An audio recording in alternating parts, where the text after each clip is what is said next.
Paper 11:15 तक आप ले आइए। 18 तारीख को 18 तारीख को ये लिखा हुआ है कि आप 11:15 तक जो कमी है उसको लेके आ जाइए। इनके पेपर जमा नहीं किए उन्होंने। आप कितने बजे पहुंच गए थे हरीश जी अंदर? मेरा जो पेपर सबमिशन था वो 17 तारीख को पूरा कंप्लीट हो गया था। एक इशू था बस, उसकी वजह से जो प्रपोजल फॉर्म है उनकी वजह से इन्होंने हमारा कैंसिल कर दिया। ऑलरेडी सारे सब हो गए थे सिग्नेचर। एक हमारा रह गया था वोटर, उसको बुलाया सिग्नेचर के। तब मैं सबमिट करने गया था 2:55 में, 3 बजे में इनका टाइम है। उसके बाद इन्होंने सबमिट नहीं किया। फिर इन्होंने हमें लिख के दिया कि 11 बजे आप आकर ये जितने भी डॉक्यूमेंट्स हैं सबमिशन में डाल दीजिए। ये 11 बजे का इन्होंने टाइम दिया। इन्होंने रिटर्निंग ऑफिस ने लिख के दिया 11 बजे का। 11 बजे से पहले मैं वहाँ पहुँचता हूँ तो ये सारे सबमिट करने के लिए, तो वो ये भी सबमिट मतलब रिसीव नहीं कर रहे। उसके बाद हमें फ़ोन पे लिख के रिसीव उसका कोई फिर रिजेक्शन में डाल। दिल्ली विधानसभा चुनाव में नामांकन प्रक्रिया को लेकर कई दलों ने नाराजगी व्यक्त की है और कई आरोप भी लगाए हैं। इसी कड़ी में राष्ट्रवादी कांग्रेस पार्टी एनसीपी ने चुनाव अधिकारियों रिटर्निंग ऑफिसर पर गंभीर आरोप लगाए हैं। पार्टी का कहना है कि नामांकन दाखिल करने पहुंचे उम्मीदवारों का नामांकन नहीं लिया गया। इसको लेकर एनसीपी दिल्ली प्रदेश अध्यक्ष वीरेंद्र सिंह ने पार्टी के केंद्रीय कार्यालय पर एक प्रेस कॉन्फ्रेंस की और पत्रकारों को अपनी प्रतिक्रिया देते हुए इसे निंदनीय और मौजूदा सरकार की साजिश करार दिया। प्रेस कॉन्फ्रेंस की अध्यक्षता दिल्ली प्रदेश अध्यक्ष वीरेंद्र सिंह द्वारा की गई। प्रेस कॉन्फ्रेंस में मीडिया प्रभारी दीपाली अरोड़ा, उपाध्यक्ष मनीष सबरवाल, इमरान सैफी और वे 7 उम्मीदवार जिनका नॉमिनेशन नहीं लिया गया मौजूद थे। उन्होंने कहा कि आप सरकार की गलत नीतियों और एनसीपी पार्टी के बढ़ते प्रभाव से बौखलाई मौजूदा सरकार ने नई दिल्ली से एनसीपी उम्मीदवार विश्वनाथ अग्रवाल का नामांकन जानबूझकर बाधित किया। उन्होंने समय पर पहुंचने के बावजूद सुरक्षा कर्मियों द्वारा उन्हें प्रतीक्षा कक्ष में बैठाकर समय नष्ट किया। इसी तरह की घटनाएं कालकाजी से जमील खान, देवली से खेमचंद राजौरा, तुगलकाबाद से प्रेम खटाना, मादीपुर से हरीश कुमार, मंगोलपुरी से खेमचंद और रिठाला से उम्मीदवारों के साथ भी हुआ। इनमें से कई उम्मीदवारों की फीस भी जमा हो चुकी थी, लेकिन फिर भी उनके नामांकन में बाधा पहुंचाई गई। उन्होंने आगे कहा कि ये घटनाएं इस बात का संकेत देती हैं कि मौजूदा आम आदमी पार्टी की सरकार चुनावी डर से बौखलाई हुई है और अपनी हार निश्चित दिखाई दे रही है, जिसकी वजह से उन्होंने एनसीपी के प्रत्याशियों के नामांकन को बाधित किया, क्योंकि एनसीपी प्रत्याशियों को क्षेत्र की जनता का समर्थन मिल रहा था, जिसके डर से नामांकन नहीं लिया गया। और क्या कुछ कहा, आइए सुनाते हैं इस खास रिपोर्ट में। दिल्ली में एनसीपी पार्टी की तरफ से 30 कैंडिडेट उतारे गए थे, जिसमें से 7 कैंडिडेटों का पर्चे को लेकर बवाल मचा हुआ है। ये कहा जा रहा है कि नामांकन को लेकर कहीं ना कहीं उनके साथ बदसलूकी की, मतलब नामांकन नहीं होने दिया जा रहा है। इसको लेकर सीधा आरोप कहीं ना कहीं आम आदमी पार्टी पर लगाया जा रहा है। हमारे साथ एनसीपी के दिल्ली अध्यक्ष वीरेंद्र सिंह जी हैं। सर, क्या कुछ मुद्दा है 7 कैंडिडेटों का जो नामांकन को लेकर? देखिए, मैं तो सबूतों के तौर पे बोल रहा हूँ कि हमारे 10-10 हज़ार की फ़ीस भी जमा कर दी। एक दलित कैंडिडेट, 2 दलित कैंडिडेटों के साथ उन्होंने अंदर जाने के बाद, उनको टाइम देने के बाद, फीस जमा होने के बाद उनका पर्चा दाखिल नहीं होने दिया।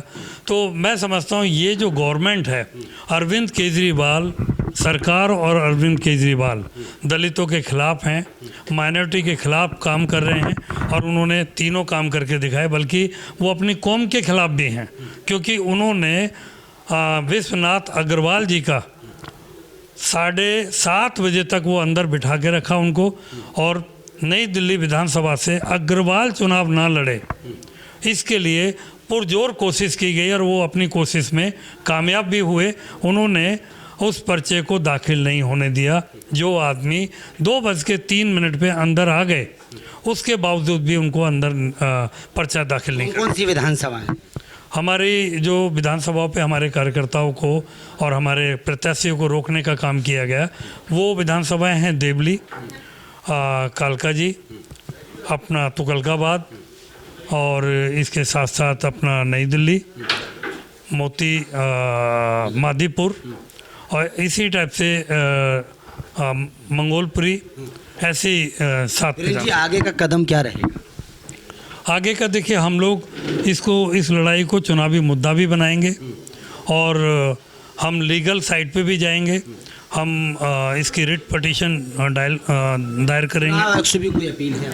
चुनाव आयोग से हमारी यही अपील है कि आपके नाम को ख़राब करने का काम किया जा रहा है। ये जो सरकार है, इन्होंने सारा का सारा प्लानिंग के तहत इन्होंने इन्वॉल्व करने की कोशिश की है कि चुनाव आयोग ऐसा कर रहा है, जबकि हमारे चुनाव आयोग से कोई शिकायत नहीं है। जो वहाँ पर आरओ थे, उन लोगों ने ऐसा कुछ किया है जो हमारे लोगों का पर्चा दाखिल नहीं होने दिया। तो मैं आपके माध्यम से भी चुनाव आयोग से ये कहना चाहूँगा कि इस पे पूर्णतः संज्ञान लिया जाए और इनकी जांच होनी चाहिए कि कैसे अग्रवाल साहब का पर्चा रोका गया, मादीपुर से हरीश कुमार का, या अपना रजौरा जी का, या और साथियों का इन्होंने जो रोकने का काम किया है। एक की फाइल जमा कर लिया, उसको भी मंगोलपुरी से हमारा एक खेमचंद बैसवाल जी का भी रोका गया है।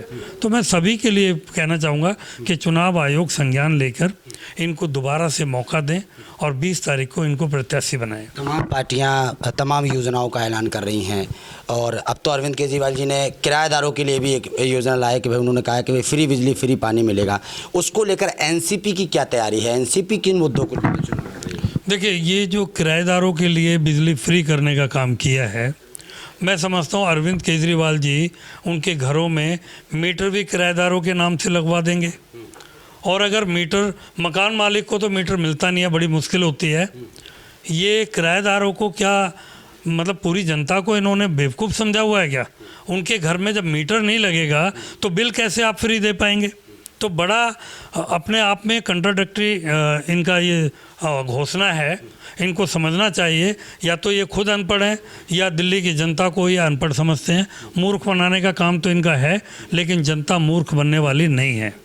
तो बाकी जितने भी योजनाएं हम लोग बहुत जल्द आपके बीच में अपना शपथ पत्र, हम लोग अपना संकल्प पत्र, हम लोग अपना बहुत जल्द आपके बीच में अपनी घोषणाओं का पत्र लेके आने वाले हैं। उससे आप एनसीपी जिस तरीके से एनसीपी ने महाराष्ट्र में प्रदर्शन किया है, उन्हीं मुद्दों को लेकर यहाँ पर भी, दिल्ली में भी।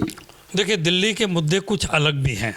जैसे शिक्षा के नाम पे दिल्ली में बहुत बड़ी लूट है, हम लोग चाहते हैं बंद होनी चाहिए। राष्ट्रपति का बेटा हो या हो गरीब की संतान, सबको हो रोज़गार, यहाँ पर शिक्षा मिले एक समान। तो हम लोग एकल शिक्षा प्रणाली पे जोर देते हैं। हम लोग चाहते हैं शिक्षा सभी को, चाहे गरीब हो चाहे अमीर हो, सबको बराबर और एक जैसी मिलनी चाहिए। तो वो चाहे कैम्ब्रिज में पढ़े तो भी शिक्षा फ्री हो, और चाहे सरकारी स्कूल में हो, शिक्षा टोटल फ्री होनी चाहिए। उस पर हम लोग काम कर रहे हैं, फ्री करेंगे। जाने आने के खर्चे हम स्कूल के बच्चे को घर से लेंगे और स्कूल तक पहुंचाएंगे, स्कूल से घर तक पहुंचाएंगे। अगर आपकी आवाज़ जनता तक पहुंच रही है तो स्कूल से बच्चे को, अगर आप ये जो लूट का सिस्टम बंद करना चाहते हो तो एनसीपी को वोट कीजिए। अगर हमारी सरकार बनेगी तो आपके बच्चे को हम लोग घर से लेंगे। ये जो लूट का धंधा जो चल रहा है, इसको रोकेंगे हम लोग। शिक्षा, चिकित्सा और सुरक्षा और रोज़गार, इसको फ्री करेंगे। फ्री का मतलब है जो नौजवान साथी हैं उनके लिए हमने पॉलिसी बनाई हुई है। हमारी सरकार बनेगी तो हर एक नौजवान को काम दिया जाएगा। आपके 7 प्रत्याशियों का नामांकन नहीं होने दिया, तो क्या लगता है कि आम आदमी पार्टी जो है, अरविंद केजरीवाल जी हैं, वो जो डर रहे हैं? एकदम डरे हुए हैं। उनको पता है, क्योंकि वो तो बेल पे हैं। वो तो डेली सोते हैं, तब भी डर डर के सोते हैं। रात को कई बार वो सपने में भी उठ जाते हैं, क्योंकि एक तो उनका शीश महल, जिसमें बड़ा उन्होंने 85 करोड़ रुपए लगा के वहाँ पे सोने का घर बनाया हुआ था, वहाँ से निकल गए हैं। तो नींद तो उनको सही ढंग से आती नहीं है। और एक और के बेल पे हैं, इसलिए उनको डर लगा रहता है कि किस टाइम जेल पे जाना पड़े। तो वो तो डर डर के ही जी रहे हैं। इसीलिए वो हर कोशिश ये कर रहे हैं कि नई दिल्ली से वो किसी तरीके से जीत जाएं। और उसी का एक बहुत बड़ा षड्यंत्र था कि हमारे कैंडिडेट को वहाँ से पर्चा भरने से रोका गया, क्योंकि वो भी अग्रवाल थे। इसलिए रोका गया क्योंकि डायरेक्ट उनको उनके ही वोट कम होने वाले थे। तो वो साजिश है और इस साजिश को हम लोग पर्दाफाश करेंगे। चलिए, बहुत शुक्रिया आपका। तो वीरेंद्र सिंह जी जुड़े हुए थे, उन्होंने कहा कि ये एक बड़ी साजिश हुई है, उस साजिश का हम बहुत जल्दी पर्दाफाश करेंगे। दिल्ली में आम आदमी पार्टी डर रही है, इसलिए एनसीपी के तमाम प्रत्याशियों को नामांकन नहीं होने दिया है। अब देखना ये है कि आने वाले वक्त में क्या होगा, ये तो फिलहाल आने वाला वक्त बताएगा। कैमरामैन बच्चन के साथ ब्रजेश कुमार, दिल्ली।